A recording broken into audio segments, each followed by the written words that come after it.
The modern battlefield isn't always fought by national armies alone. Sometimes, the fiercest warriors are private contractors, armed with government contracts and free from many of the regulations binding regular soldiers. Blackwater, now known as Constellis, is the prime example. Once a tiny security outfit from the swamps of North Carolina, it exploded into the spotlight during America's war on terror. But with fame came scandal, culminating in a shooting that changed how the world viewed privatized military forces. Stay with me until the end, because we'll reveal how one event in Baghdad ignited a global debate, and why its legacy still matters for conflicts raging today.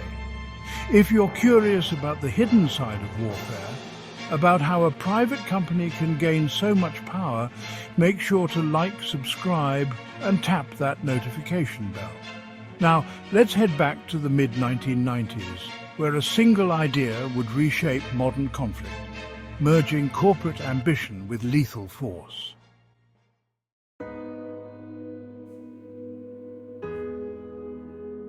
In 1997, Eric Prince, a former Navy SEAL with a vision, purchased land in Moyock, North Carolina. Locals called the landscape Blackwater because of the dense, dark swamp brimming with cypress trees and hidden channels. Prince saw more than muck and marsh. He envisioned a world-class training facility for special operations personnel, law enforcement, and anyone needing advanced tactical skills. It was remote, discreet, and perfect for intense live-fire exercises. At first, Blackwater, USA focused on high-end security training. Military and police units arrived to sharpen shooting techniques, practice close-quarters combat, and refine hostage rescue methods. Over time, Prince added state-of-the-art shooting ranges, a driving course for evasive maneuvers, and dedicated spaces for scenario-based training. Clients praised the center's realism and the staff's expertise. Many were ex-SEALs, Rangers, or Delta Force operatives seeking a new calling in the private sector. Though the facility hummed with steady business, it remained relatively obscure, overshadowed by more established defense contractors.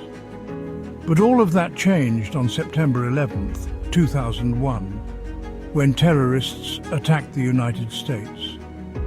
Suddenly, the war on terror demanded resources the US government wasn't fully prepared to muster.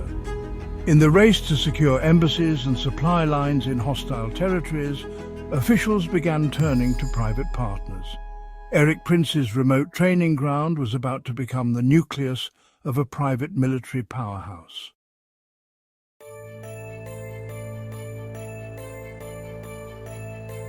In the months following 9/11, the US launched operations in Afghanistan and then Iraq, deploying thousands of troops. Yet the government also looked for external support to reduce the public perception of too many boots on the ground and to provide specialized services beyond the skill set of regular infantry.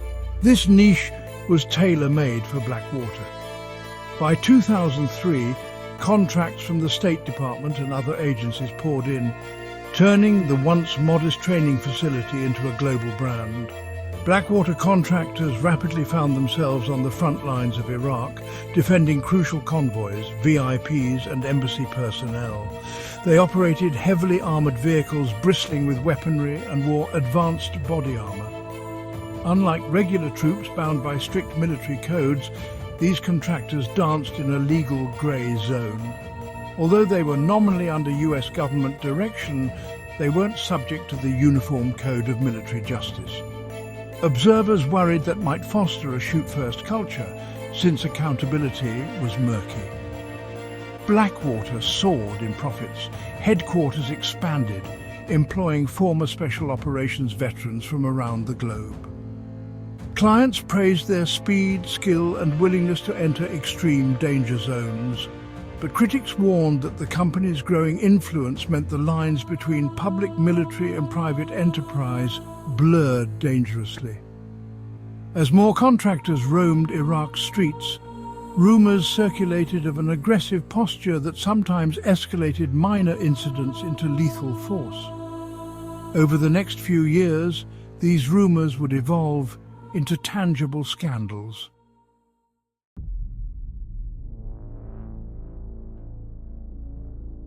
Even before the defining tragedy that would make Blackwater infamous, the company found itself under a harsh spotlight.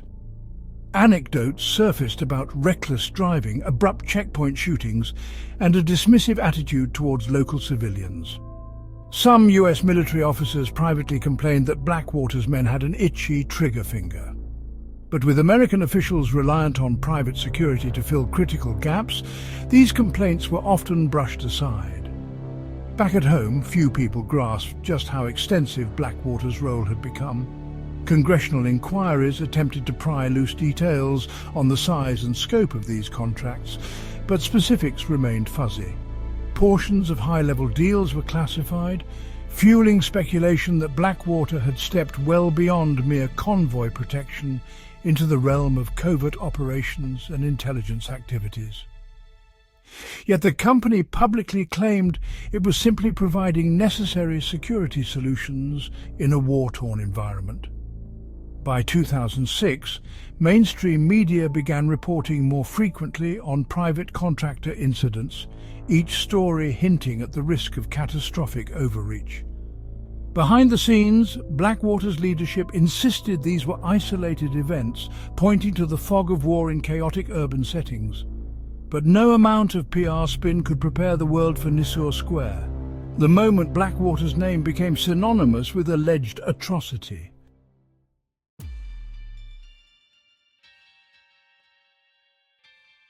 On September 16, 2007, in the heart of Baghdad's busy Nisour Square, Blackwater guards opened fire during what they described as a security operation. They later insisted they spotted a potential car bomb threat. In under 20 minutes, 17 Iraqi civilians lay dead and more than 20 were wounded. Survivors recounted bullets striking cars that tried to flee and unarmed individuals cut down by relentless gunfire. Eyewitness testimonies even described children among the casualties. The news reverberated globally, sparking anger in Iraq and condemnation from human rights groups. Iraqi government officials wasted no time labeling it a massacre, demanding that Blackwater be expelled from the country and that its employees face criminal charges under Iraqi law. America's leadership scrambled to assess the damage, both literally in terms of lost lives and diplomatically, as US credibility took a massive hit. Blackwater claimed the contractors reacted to genuine threats, yet photo and video evidence combined with witness statements pointed to an overreaction or worse, a gross misuse of force. US prosecutors initiated an investigation, but initial attempts to hold those involved accountable met legal obstacles. Charges were dismissed at one point, provoking outrage among Iraqi survivors. The shooting underscored a deeper truth. A private company operating under ambiguous rules in a war zone could commit an act that overshadowed an entire war's strategic aims. In a single moment, Blackwater went from high-priced guardian angels to the epitome of unchecked mercenaries.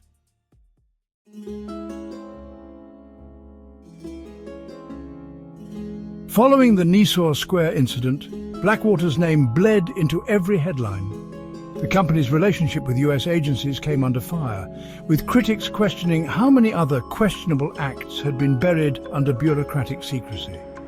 Public fury spiked whenever victims or family members recounted their losses on international news outlets. In Iraq, demonstrations erupted outside the Green Zone, demanding that foreign security contractors be subjected to local law. The Iraqi parliament threatened to revoke Blackwater's license to operate. Meanwhile, in Washington, a new wave of congressional hearings forced Blackwater founder Eric Prince to testify before lawmakers.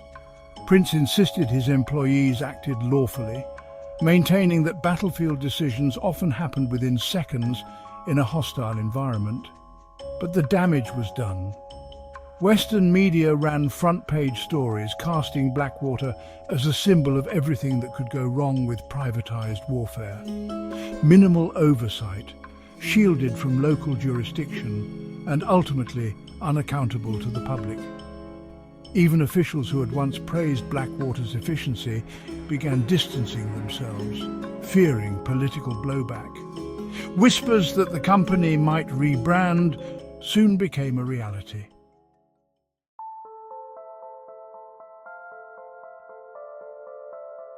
Within a couple of years, Blackwater became too toxic to retain. In 2009, the firm changed its name to Z Services, promising an internal overhaul. Critics rolled their eyes, pointing out that many of the same executives remained. Shortly after, the company became Academi, again highlighting claims of a new ethical code. Still, the taint of Nisour Square loomed large. Court cases and civil lawsuits dogged the company, and the revelation that multiple indicted contractors were once exonerated only for some convictions to be reinstated on appeal stoked a sense that justice was tangled in legal technicalities. Ultimately, Academi merged with other security outfits like Triple Canopy, forming Constellis, a rebranded conglomerate that pitched itself as a full-spectrum risk management service. Constellis leadership often emphasized renewed compliance standards, advanced training, and better accountability. But to many critics, it was the same empire under fresh stationery.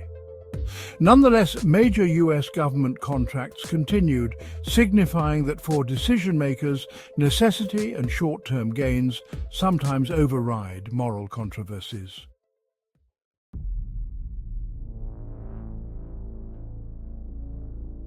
Years of legal wrangling followed the Nisour Square shooting.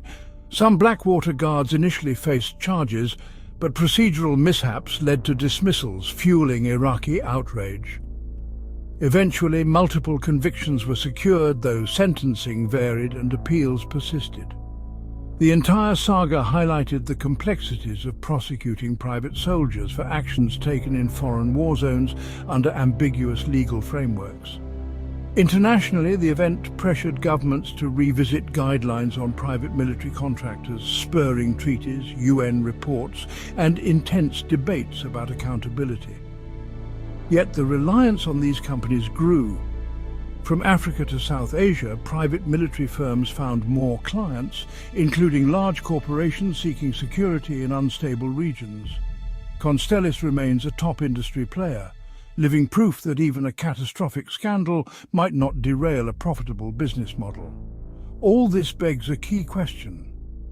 Can reforms ever fully neutralize the risk of heavily armed contractors operating in war-torn societies? Or do the lines between corporate interests and public accountability remain blurred, inviting future tragedies?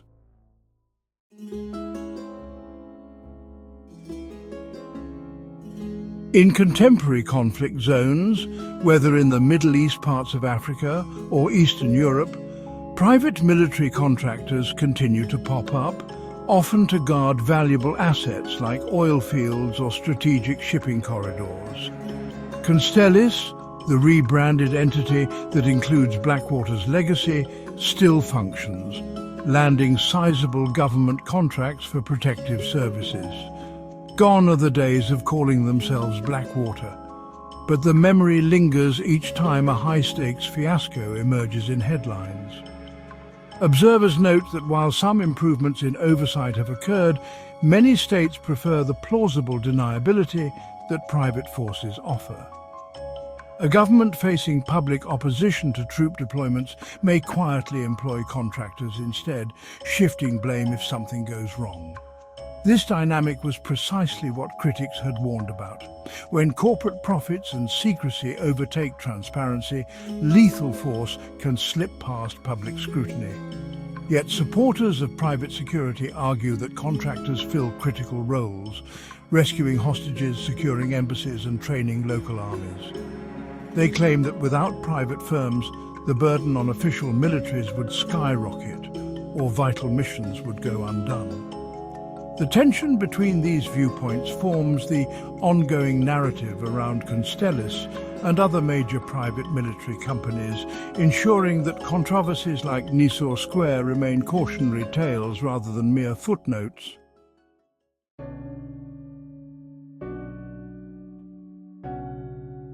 The story of Blackwater, its rise, its overshadowing scandal, and its multiple rebrands, underscores an uncomfortable truth. Modern warfare has evolved into an arena where corporations can wield lethal power under murky regulations. A single day in Baghdad, the Nisour Square shooting, altered the global conversation, yet the same economic forces driving privatized conflict persist. Even as lawsuits and criminal cases concluded, doubts about accountability never fully resolved. We end this chapter by acknowledging how deeply one organization shaped public perception of all private military contractors. No matter how Constellis tries to position itself, the spectre of Blackwater remains. For those who lost loved ones in that fateful incident, the brand changes little about the pain left behind. For the corporate world, it's a lesson in how a brand can be shattered by a single horrific event, no matter how carefully one tries to distance from it afterward.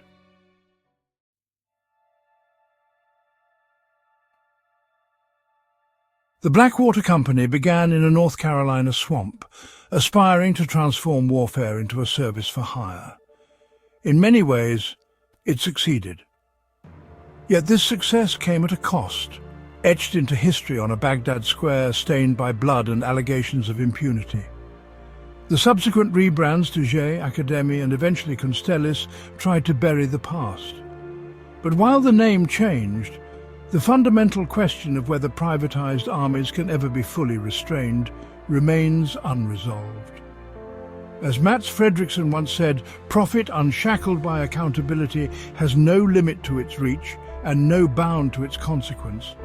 Indeed, the legacy of Blackwater proves that even the mightiest corporation can topple from a single moment's chaos, forever altering how the world views modern conflict. If you found this investigation revealing, please like this video, subscribe and tap that notification bell for more deep dives into hidden histories and shadowy networks. Thank you for watching, and remember, in the realm of war, names may change, but consequences endure.